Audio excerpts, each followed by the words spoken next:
हो तुम? कौन हो तुम? तुम? तुम्हारे भगवान का प्रसाद खाकर सब गहरी नींद सो रहे हैं। तुम कैसे जाग गई? मतलब तुमने जो भोग भगवान को चढ़ाया था वो तुम शैतान हो, तुम दरिंदे हो। मैं पुलिस बुलाकर तुम्हें कानून के हवाले कर दूंगी। कानून ने इस जुर्म की सजा बहुत पहले दे दी है मुझे। जुर्म उधार था। काश तुम्हारे भगवान को मेरा वो कर्ज चुकाना है। दे दो चाबी। नहीं। चाबी दे दो। नहीं नहीं नहीं नहीं, तुम ऐसा नहीं कर सकते। तुमने मुझे बहुत दुख दिया। तुम मेरे माथे पर इतना बड़ा कलंक नहीं लगा सकते। नहीं, हे भगवान, हे कन्हैया।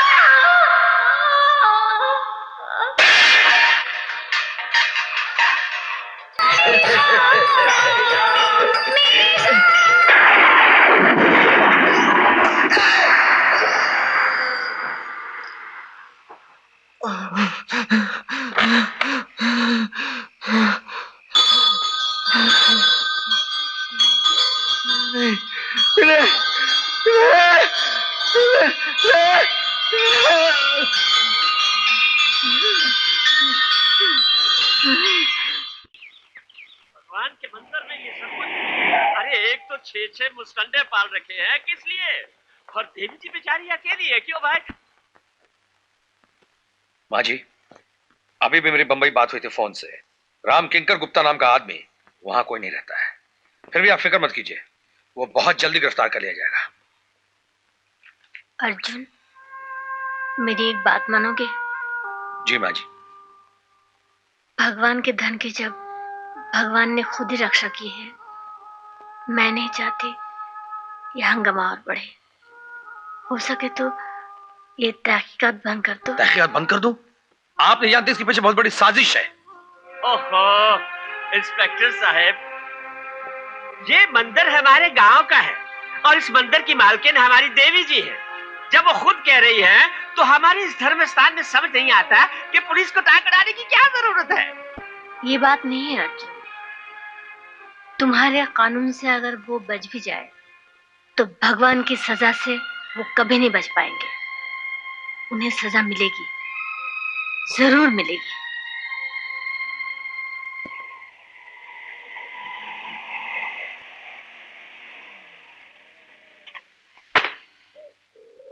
रामू दादा यहाँ?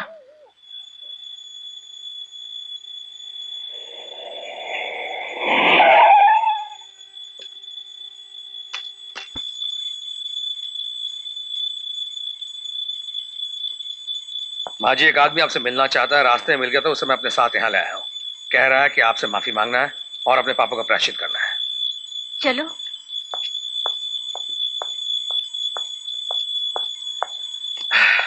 बाबा, बाबा,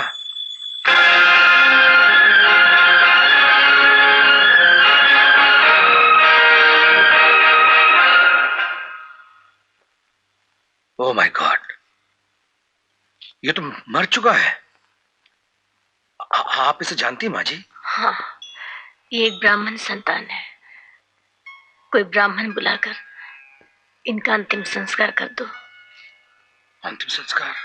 अग्निमीरे पुरोहितम यज्ञस्य देवमृत्यम होतारम रत्नधातमम ओम सनः पितेवम अग्ने सोपायते भवतस्तु देव्यते प्रतिवर्णः स्वस्ति। ठहरी पंडित जी, बाप की तरह इन्होंने मुझे पाल पोस कर बड़ा किया था। मुखाग्नि मैं ही कर देता हूँ। बाबा, तुम्हारी बड़ी तमन्ना थी ना, देवीपुर के मंदिर की दौलत लुटोगे। आज देवीपुर में तुम्हारी चिता सज गई।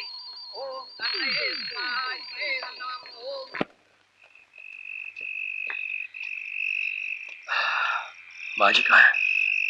आप लोगों के जाने के बाद बुआ जी ने कुछ नहीं कहा, अपने आप को कमरे में बंद कर लिया। मुझे कहा आप लोग आ जाए तो खबर कर दूं।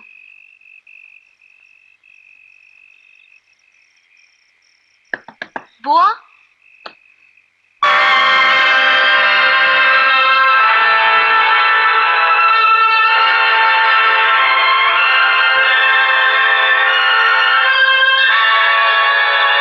मेरे पति थे और उस दिन गोस्वामी के भेष में इस मंदिर के दौलत को लूटने भी वही आए थे। ये आप क्या कह रही माँ जी? ये सच है। मैंने उस दिन तुम्हें कानूनी कार्रवाई बंद करने इसलिए नहीं कहा था कि मेरे पति कानून से बच जाए। मैं तो सब कुछ खोकर भगवान के चरणों में अपने आप को सौंप दिया था। मैं आजमाना चाहती थी कि भगवान का दिया हुआ वचन कि धर्म की रक्षा के लिए, पाप और पापियों के विनाश के लिए जब भी जरूरत होगी वो इस धरती पर प्रकट होंगे। क्या एक छोटा दिलासा था? नहीं अर्जुन, वो प्रकट हुए, इसी मंदिर में प्रकट हुए।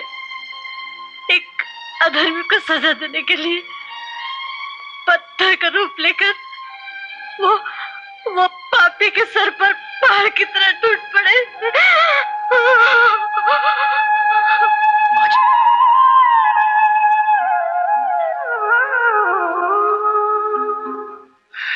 चलो गोपी चलते हैं। आओ।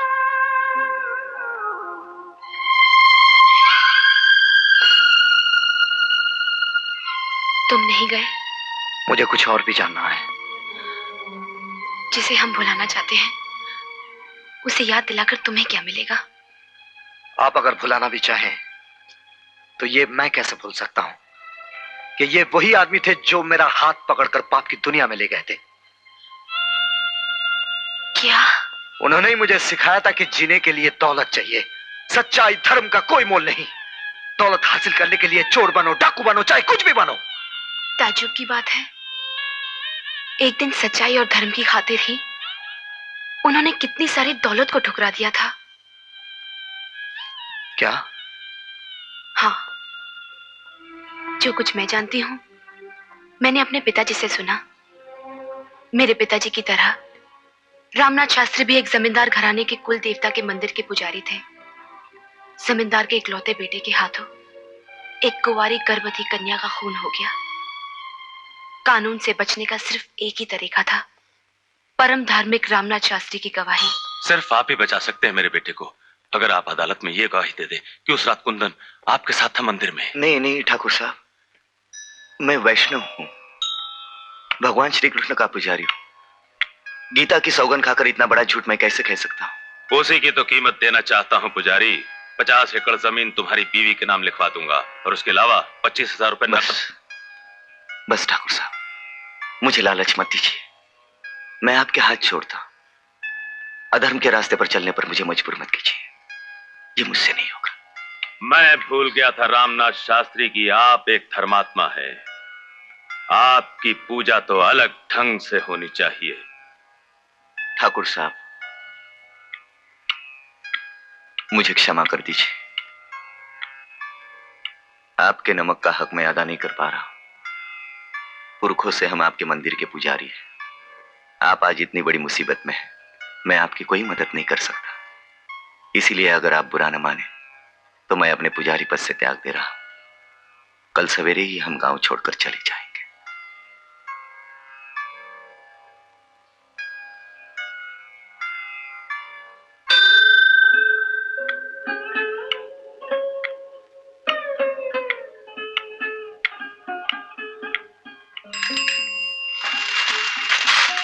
खैरिए शास्त्री जी। क्या बात है इंस्पेक्टर साहब? माफ कीजिएगा शास्त्री जी, हमें आपके सामान की तलाशी लेनी है। तलाशी? हाँ, आप पर भगवान के गहने चुराने का इल्जाम है। आप जानते हैं किसे क्या कह रहे हैं? मैं मजबूर हूँ शास्त्री जी, कानून का नौकर हूं ना। हाँ, मैं तो भूल ही गया था। आप शौक से तलाशी ले सकते हैं, मेरा तो सब कुछ खुला पड़ा है। और जानते हो, जब तलाशी ली गई तो उनके बक्से में भगवान के गहने मिले। जिस अदालत में रामनाथ शास्त्री की गवाही पर एक खूनी बेगुनाह साबित हो सकता था, उसी अदालत में चोरी के इल्जाम में उन्हें 1 साल की सजा हो गई। वहीं पर बुआ जी का बेटा भी हो गया। पिता बुआ को लेकर यहां चले आए। वो गुजरने का गम भी बुआ पी गई। सिर्फ एक आस, एक उम्मीद लेकर वो जीती रही कि 1 साल बाद वो अपने धर्मात्मा पति से मिलेगी। और जब वो दिन आया, आ रहा है गंगा बहन, रामनाथ शास्त्री आ रहा है।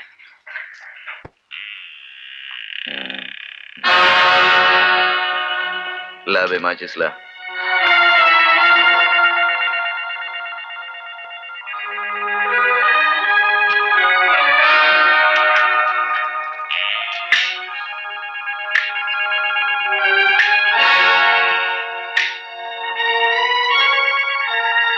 लगता है बेटे का गम खाए जा रहा है।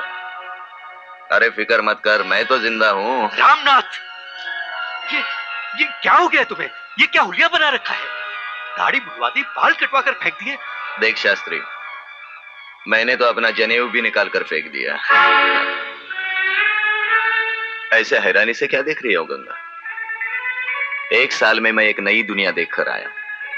वहां के लोगों के सर पर इंसानियत, सच्चाई, धर्म का भूत सवार नहीं होता। पता चला कैसे जीना चाहिए। चल हम उसी तरह जिएंगे। चल। रामनाथ, इंसान को गिरते हुए तो देखा था, लेकिन तुम जैसे विद्वान और ज्ञानी को ये मैं सपने में भी नहीं सोच सकता था। तुम्हारा ये नया अंदाज तुम्हें ही मुबारक हो। ठहरिए भाई साहब, मुझे इस नाक में अकेला छोड़कर आप कहाँ जा रहे हैं? मुझे भी आपके साथ जाना है। ये क्या कह रहे हो गंगा? मुझे छोड़कर तुम कहां जाओगे? उस दुनिया में जहाँ तुम जैसे पापी की छाया तक न पड़े। गंगा, मर गई तुम्हारी गंगा।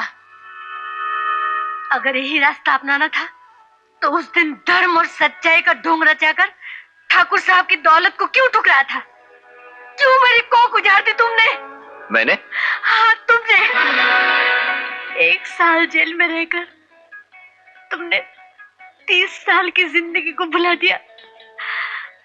शास्त्र घराने की परंपरा को मिट्टी में मिला दिया। आज से मैं ये समझूंगी, मेरे और तुम्हारे सारे रिश्तों की मौत हो गई है।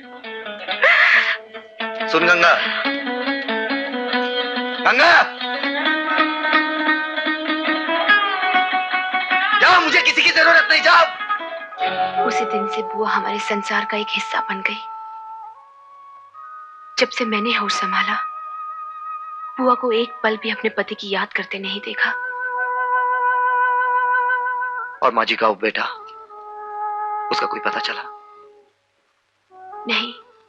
लेकिन गांव वाले तो यही समझते हैं ना कि देवी जी अपने पति के साथ मिली हुई हैं। हाँ, देवी जी ना भी हो, मगर कोई न कोई साजिश में जरूर शामिल है, और उसे ढूंढ निकालना हमारे लिए कोई मुश्किल काम नहीं है सेठ जी। हाँ, क्योंकि भले ही वो आदमी दुनिया छोड़ के चला गया हो, मगर उसके वो दोनों शागिर्द, वो दोनों तो जिंदा है ना। मगर थानेदार साहब, अब वो दोनों कहाँ मिलेंगे?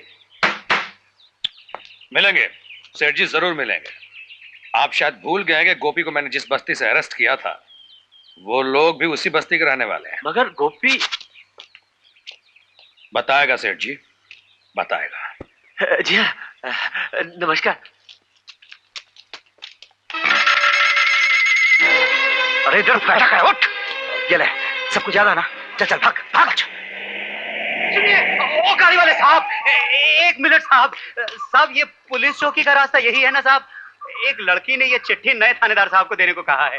हाँ हाँ, इधर ही है, सीधा चले जाओ। अरे एक मिनट, ठहर जा। कौन लड़की है? किधर रहती हो? उन्हें हम नहीं जानता साहब, स्टेशन पर मिली थी, कहने लगी जरूरी चिट्ठी है, नए थानेदार साहब को दे देना। हाँ, कोई बात नहीं, मैं ये चिट्ठी नए थानेदार साहब को पहुंचा दूंगा, तुम जाओ। अरे भाई जाओ, शाबाश शाबाश शाबाश।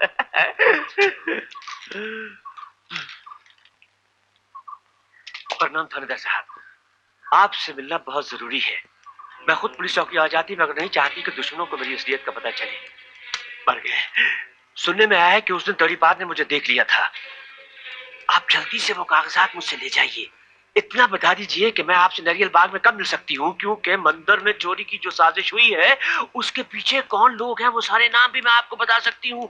अरे पढ़ गए। अरे किधानी, जाओ जल्दी जाओ, गोपी को हवेली में छुपा दो, मैं मिर्जागढ़ जाता हूँ। चलो जल्दी करो, चलो।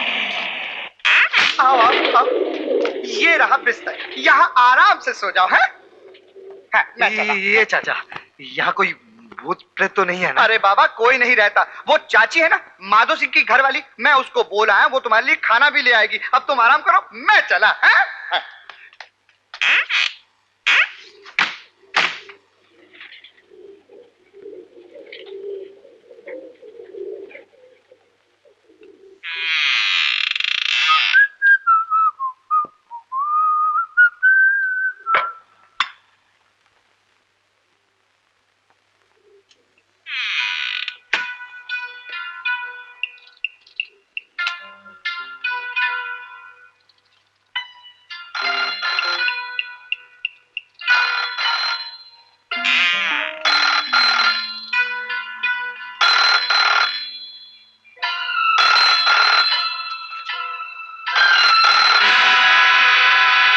हेलो।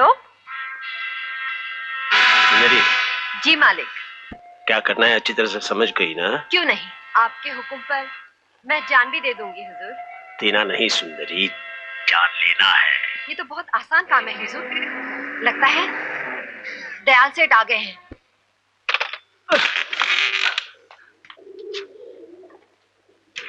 अरे गोपी, गोपी, आओ सेठ, खाना खाओ। अरे खाना वाना छोड़ो, अब तुम्हें छुपने की कोई जरूरत नहीं है।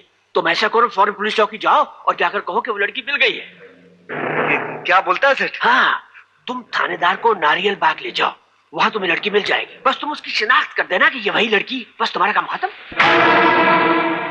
लड़की के बारे में नहीं बताएगा ना? हमें लड़की मिल गई है। डॉक्टर,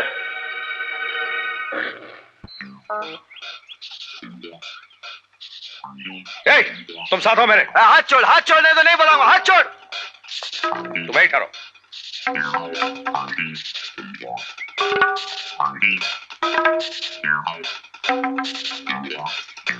नमस्ते थानेदार साहब। नमस्ते। हाँ इंस्पेक्टर साहब, पगला बाबा के साथ यही छोकरी थी। सुना आप उसे मिलना चाहती थी? हाँ जी। वो कागजात कहाँ हैं? पीछे, पेड़ के पीछे।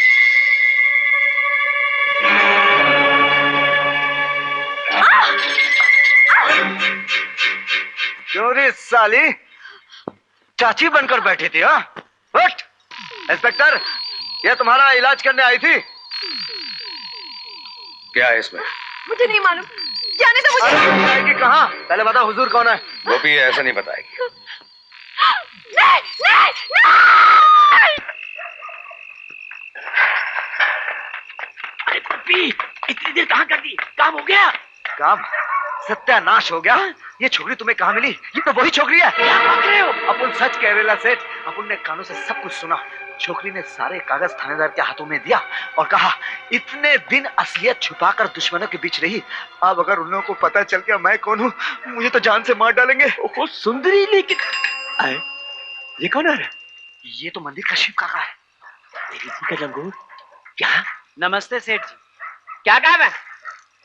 कल माँ जी का पति का श्राद्ध है। गोपी ने मुखाग्नि की, इसलिए माँ जी ने गोपी को बुलाया है। अच्छा अच्छा अच्छा, भगवान के मंदिर में चोर का श्राद्ध हो रहा है।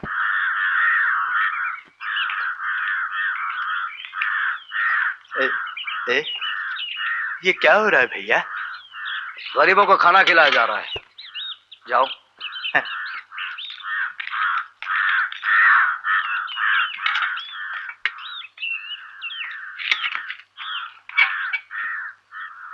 बोलो गंगा देवी की जय, गंगा देवी की जय, गंगा देवी की जय, माता जी की जय, माता जी की जय, देवी जी की जय, देवी जी की जय, गंगा देवी जी की जय, गंगा देवी की जय, माता जी की जय, माता जी की जय, गंगा देवी की जय, गंगा देवी की जय, देवी जी की।